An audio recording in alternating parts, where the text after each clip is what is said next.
2020, of course, I think for people who really followed this year, and how could you not, is going to be long remembered as a year um, that this pandemic, has really hit us all globally. And I'm going to introduce um, my guest here to talk about this, but to talk about vaccines as well, principally. And her name is Dorit Weiss. Dorit Reiss is the professor of law, a professor of law at the University of California at Hastings College of the Law here in San Francisco, California. And I'm really pleased to welcome her to the Politicrat podcast today. Hi, Professor Reiss. Hi, thank you for having me. Of course. Dorit, it's wonderful to have you on. Um, Before we talk about vaccines in particular, one of the things I wanted to ask you about was, just the human cost here. We really should start there because, we've lost nearly 270,000 people here in the US. Globally, over 1.4 million people have died from this disease. Um, and quite frankly, I think the media should be putting the pictures and the names of people 24/7 on their news networks so that at least there's this acknowledgement besides just the raw numbers. Can you just talk about that and your thoughts Yes. about this very important aspect of this? You captured it great, wonderfully. I think I'll add two things. First, if anyone isn't following Faces of COVID on Twitter, I would recommend following it. It's an account that collects stories of victims and put them up. People email them about their families. So I completely agree. We need to remember the people we've lost to this pandemic, humanize them, and they deserve to have their story told. The other thing is also remember that the deaths aren't the whole story. I mean, there's a lot of people who have survived COVID 19, but they've paid a high price in health and other ways. Being a few weeks in the hospital is hard for many people. And coming out with heart problems, lung problems, this disease leaves long-term harms for many of its survivors, unfortunately. And of course, there's a lot of other people who haven't suffered seriously from the disease, maybe, but have had their lives turned over because of it. I completely agree. The impact has been horrible for so many people. And certainly the mental health impacts too. I think you've alluded to that as well. That's going to be with us beyond this year and beyond next. Um, I did want to get into, of course, the vaccines, and you have long written about this. I'm going to be linking to your work, to the liner notes of this podcast for people who really should read what you've written. You've done a lot of work in this area, part of a non-profit group that studies the efficacy and public policy of vaccines and their distribution in this country. So I think that's where I wanted to eventually get to. But the first question is one that's an obvious one, but it's the answer's clear. And I'm a pro-vaxxer person, full disclosure. But I just think for these kinds of conversations, building blocks are important. So even at the very elementary level, I want to enter by asking you, why does a society need to vaccinate? Why do we need vaccines? So, as long as human beings have been around, one of our ongoing fights has been the fight against germs. We have Mother Nature doesn't discriminate between us and its germ children. Over decades, many people have died from infectious and non-infectious disease. Uh, Smallpox killed, for example, hundreds of millions in the 20th century alone. Vaccines are one of our tools, not our only one, in fighting germs. And the way they do it is by teaching your immune system to fight off a specific germ. So when we have a germ that has a history of causing extensive death or extensive harms to human, scientists come up with a way to trigger your immune system to protect you from it. That's the vaccine. We need vaccines because in our ongoing fight against germs, vaccines help us prevent certain germs that are particularly harmful. Smallpox was the first vaccine, and that's exactly because that's a disease with such extensive death and such extensive harms, and we were desperate for a way to prevent it.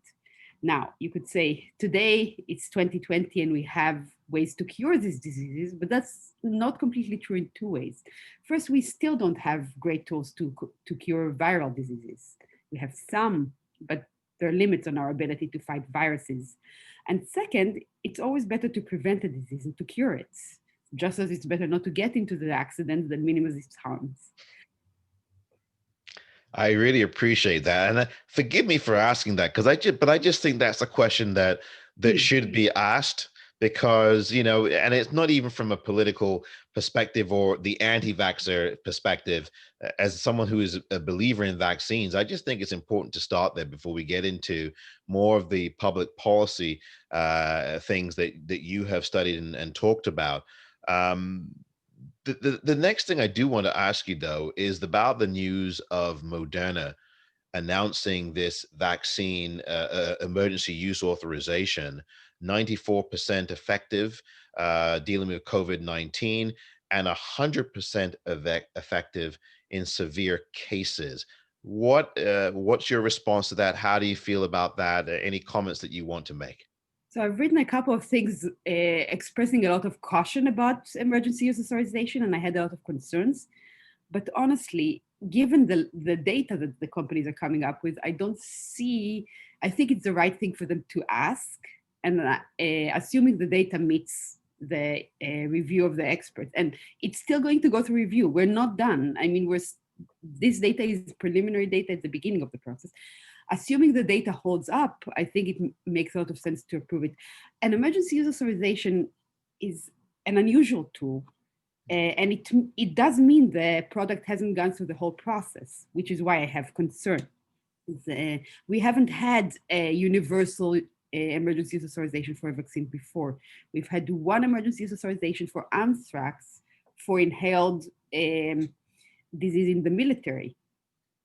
It's not a usual way to approve vaccines, but the data has been far beyond, I think, what most experts expected. If you look a month ago, experts were saying, we don't expect these first vaccines to be very effective. We expect them to be 70%. That's not what the data is showing. So given the level of the data, it makes a lot of sense to get it to people as quickly as we can. Absolutely.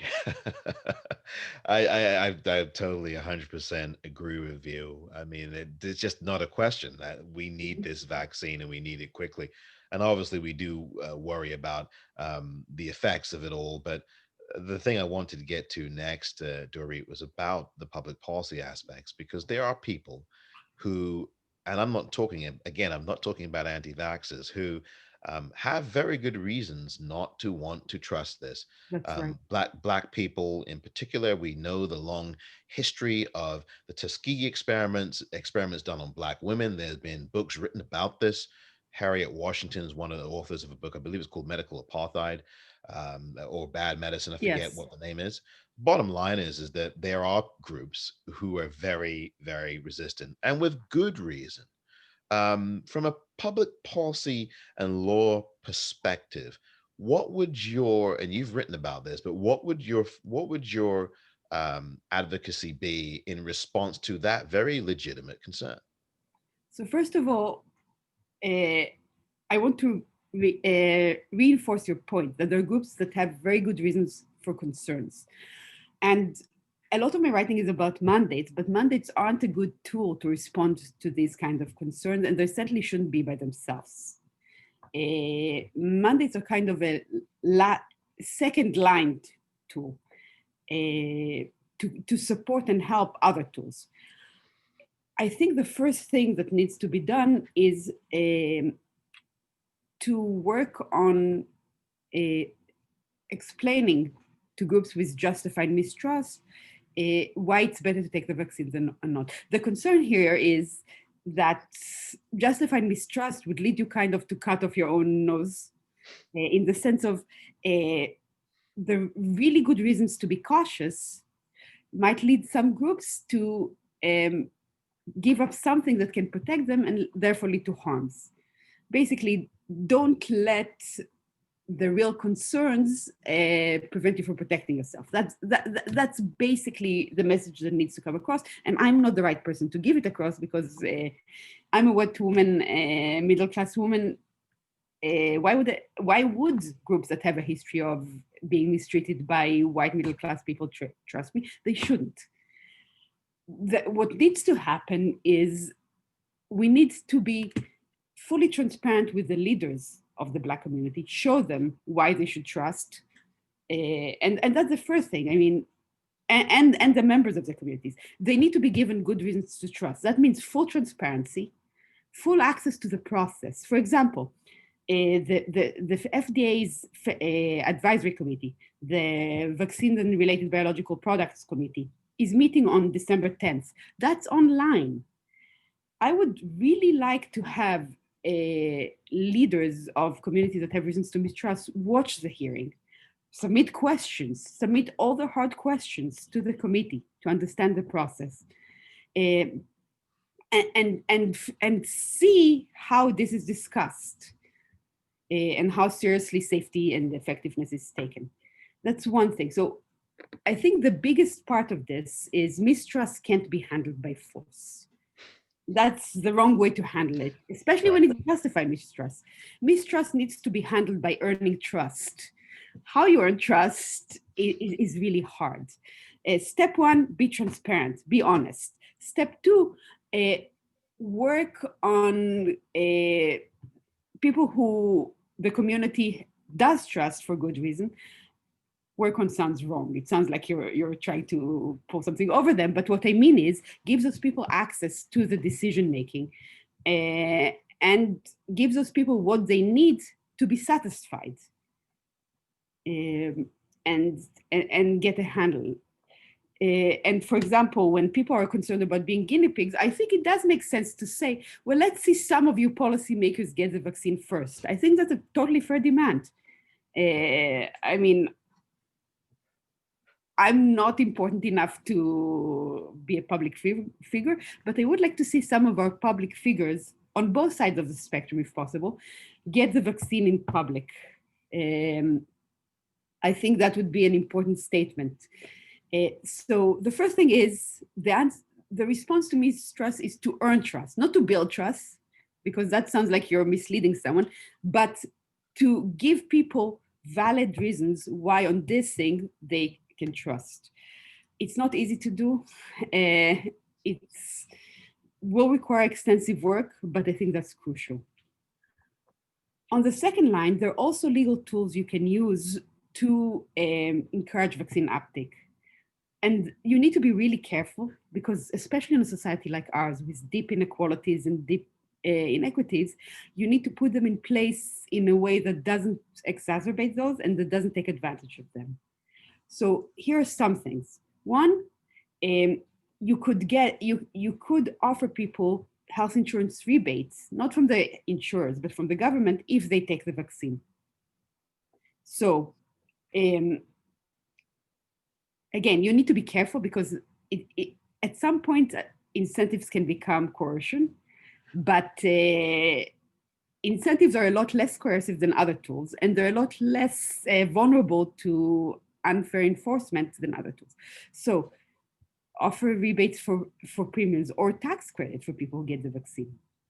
That's one step that's a lot less coercive than mandates, but can help vaccine uptake. When we're thinking about mandates, we often think about them as limiting people's freedom, but there's another side to this. For example, if you have a business that has a lot of vulnerable people, and most of them will take the vaccines, the people that don't take the vaccines are risking their coworkers as well. People deserve a safe work environment. And therefore, if you have a business with high rates of COVID-19, or in the past, that might be a business you want to have a mandate for to protect everyone. I think it makes a lot of sense, for example, to mandate staff, not so much the people in, but correction staff. We know that we have COVID-19 outbreaks in jails and prisons. Correction staff goes out to the community and can bring it back in. And the people inside are there without a choice. I think it makes a lot of sense to mandate vaccines for correction staff, for staff in long-term care facilities. Again, for the same reason, they go out to the community, and the people inside can't leave.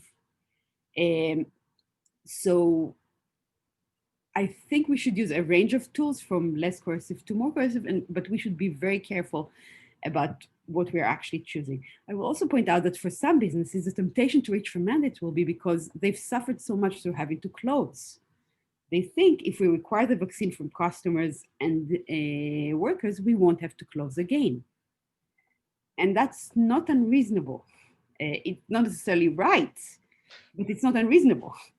Right. Right. No, I have to say, Dorit, I'm as I'm listening to you, there's so many other questions. I know we only have a little bit of time. So many things, and I have like the particular script of questions in my mind that I'm going to ask you, but Please you've ask you've anything. okay.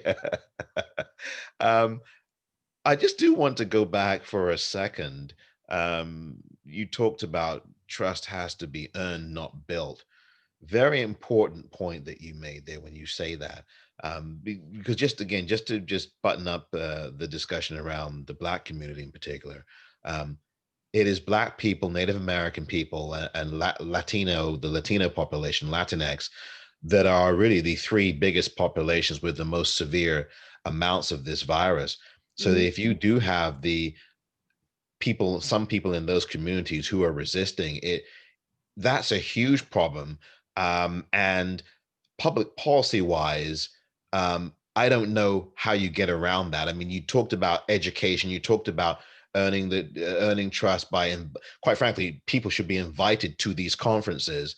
The questions should be submitted, but they should also be part of the discussion in the conference so that there is that. And you talked about that with Black leaders and of the communities, Black leaders being told, but that presents, if you've got a high rate of people in populated groups like the ones I've mentioned, Mhm. and some of whom are resistant, that creates quite a conundrum of its own, doesn't it? It does. And the reasoning is something that we've both alluded to but haven't focused on, which is being vaccinated doesn't affect just you. Most vaccines, by protecting you from the virus, also prevent you being an infectious agent to someone else. So when members of this community choose not to vaccinate, they're not just giving up protection from themselves, they may be leaving those around them, their relatives, at risk. So yes, if high percentage of these communities don't get the vaccine, they're staying at risk. Now, remember that at first there's not going to be enough vaccine for everybody. So, and the first priorities are probably going to be healthcare workers that are dealing with COVID patients. At least that's what we're hearing right now. So, by the time a vaccine is available to members of the Black community, there's chances that we would have seen vaccines given to tens of millions of people. So, um, unless a member of the Black community is also a frontline COVID worker, and we know that there are people in that category, they won't even have access to the vaccine as the first line. So if one of the concern is we're going to be the guinea pigs, just practically, that's not going to happen because the first tens of millions of doses are going to go to the frontline healthcare workers that are treating COVID patients. Um, if the question is there a way for us to collect the data from these tens of millions of people and make it accessible to the people that might be concerned about the vaccine when it gets to them?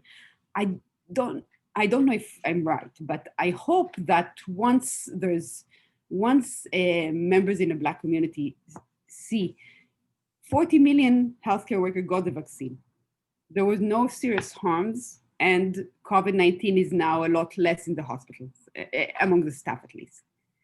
I hope that'll help. I mean, it might not, but because Right. again, one of the problems is the people collecting the data are some of the people that have a history of mistreating these communities. So Exactly. I don't know if there's a good way around that, but I, aside from, I hope that if we can be very transparent about those first lines and those first tens of millions of doses, I hope that'll help. Now, And I yeah, go on. No, no. We finish what you were going to say, Dorit, I please. was going to say one of the problems is that there's almost inevitably going to be things like a healthcare worker got the vaccine and the next day had a heart attack because they would have had a heart attack regardless.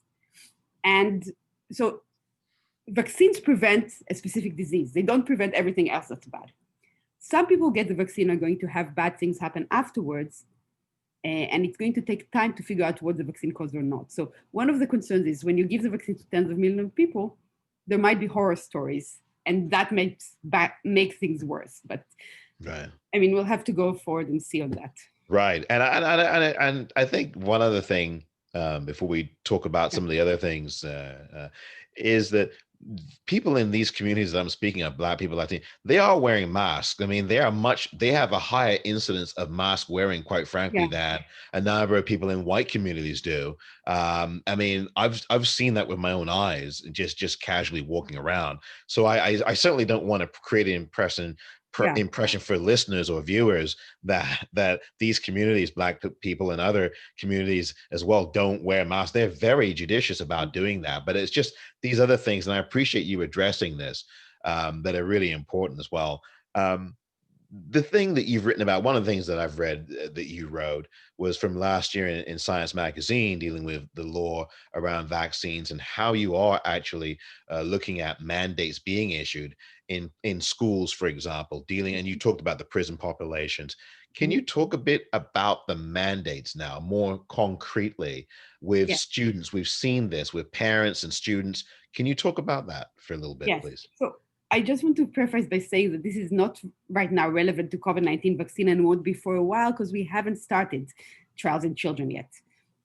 But for other diseases, one of the ways the United States has been increasing vaccine rates, and that's we've had this since the 19th century, but it increased in the 1960s and 70s, is by requiring that children get certain vaccines before going to school.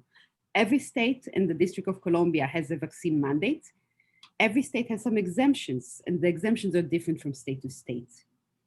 Uh, in California, as you probably know, in 2015 we removed the non-medical exemption. So now only people who have a medical exemption can send the children to school. Because children have a medical exemption, can send the children to school without vaccinating them. What's the logic for school mandates? It's twofold. First of all, when it comes to children, the autonomy argument isn't as strong because the child doesn't have a choice. We're limiting parental choices, but think about how we're limiting them. We're not telling the parent, you have to vaccinate your child. We're telling the parent, if you want to send your child to the shared school environment, where there are also children of other parents, you need to vaccinate them before you do that. It's still a big imposition for many parents, but it's not exactly, we'll come to your home and vaccinate your child whether you want to or not. The other argument there is the public health. When children get together, diseases can transfer more easily. So schools are often areas where outbreak starts, not so much for COVID, but for other diseases. So vaccinating children reduces outbreaks in the community in general and protects the children, the vaccinated children and those that can't be vaccinated. So those are the main reasons behind school mandate, and they work because they come with an enforcement mechanism. You don't vaccinate, the child can go to school. Most parents want to send their child to school, so most parents will vaccinate. With school mandate, we've achieved over 90% vaccination of children in most states in the United States. Obviously, there's a minus there. The minus is, first of all, that some parents are so extreme, they wouldn't vaccinate even under these circumstances. And they may do a number of things that can be troubling. One is they might fake records. That's not common, but it's shared. So that means you don't know if a child is unvaccinated when there's an outbreak, which can increase the risk to the child and others. The other is they may detox the child. There are several online sites that tell you how you detox a child from vaccination, and some of them are pretty extreme. And finally, the parents might decide to homeschool. And you know, there's a lot of people who homeschool from a decision and do a wonderful job, But if you're deciding to homeschool just because you don't like vaccines, you may not be as engaged in it, and you may not see yourself as able. You wouldn't have chosen this in normal circumstances. So there is a cost to the child when you impose such a mandate.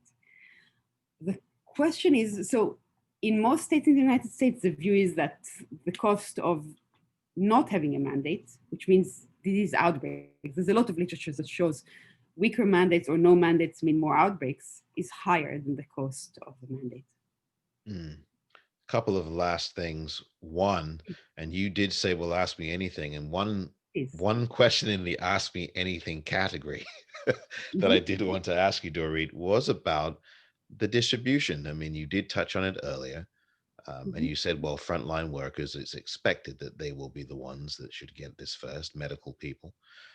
But from a cynical perspective, we all know that the rich and the wealthy will have unlimited access to this vaccine. I don't think that that's going to come as a shock to anybody listening or viewing us. That is also going to be baked into this cake, is it? Isn't it? Isn't it not? I don't know, and here's why. It's not the way the distribution is planned. The way the distribution is planned is the first doses should be earmarked for certain groups and should go to certain practices that would give them to the first priority groups. However, once the vaccine is out, the system isn't perfect, and as you're saying, for rich people who want the vaccine, and remember that not all rich people will, there is a temptation to try and get the doctor to get the vaccine out of order. Um, so here's the thing. Here's one of the things that troubles me. All states have distribution plans, but the distribution is being spearheaded by the Department of Defense, which is a change. Normally, vaccine distributions are not handled by the Department of Defense. And I think there's a lot we don't know about that yet. So I actually don't know whether the distribution will be very vulnerable to getting things to the rich first. I hope that they will go where they're supposed to. But as you say, I mean, our system has never been that good at preventing manipulation. And for example, we've seen that COVID-19 tests went to rich people earlier than you'd expect. So it can certainly happen.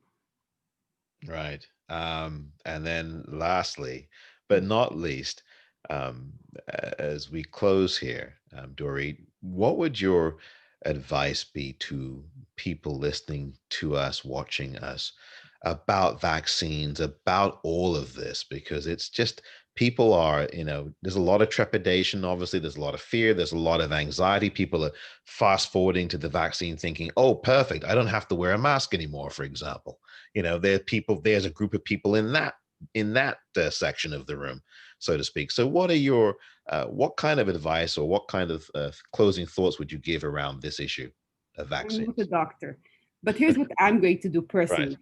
When if I have the vaccine offered, I will take it, and I will continue to wear a mask and social distance for a while, because one of the things we don't know, we don't have studies yet about whether the vaccine prevents transmission.